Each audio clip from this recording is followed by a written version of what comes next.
avec Laura Cambo. Bonsoir Laura. Bonsoir. Sacrée mobilisation inédite donc en Corée du Sud avec cette grève illimitée chez Samsung. Oui, chez Samsung Electronics, plus précisément la filière phare, le mouvement qui a d'abord débuté lundi pour 3 jours, mais faute de négociations concluantes sur les salaires, le syndicat majoritaire se déclare à la croisée des chemins. Il annonce que cette grève se prolonge de manière illimitée et c'est une première depuis la création de la filière il y a 55 ans.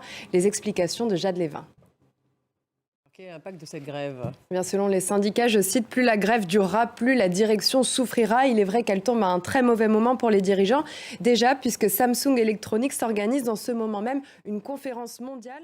L'an dernier, ses ventes pour les semi-conducteurs s'élevaient à 51 milliards de dollars. Eh bien, c'est moins bien que l'américain Intel et c'est surtout très loin des ventes du géant taïwanais TSMC à 69 milliards de dollars.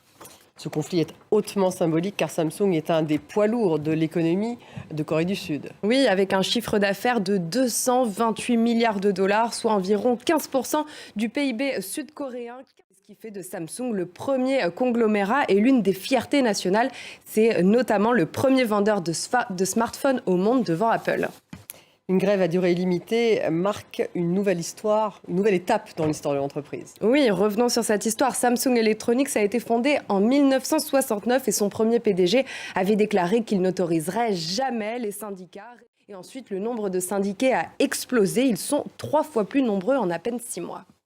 Mais en Corée du Sud, c'est exceptionnel. Après la guerre de Corée, les régimes ont mis en place une politique d'industrialisation accélérée. Évidemment, le droit de grève n'était pas une priorité. Ce droit de grève, il n'a été reconnu qu'en 1987. À noter qu'aujourd'hui, la Corée du Sud reste le dernier pays de l'OCDE où les fonctionnaires n'ont pas le droit de se syndiquer.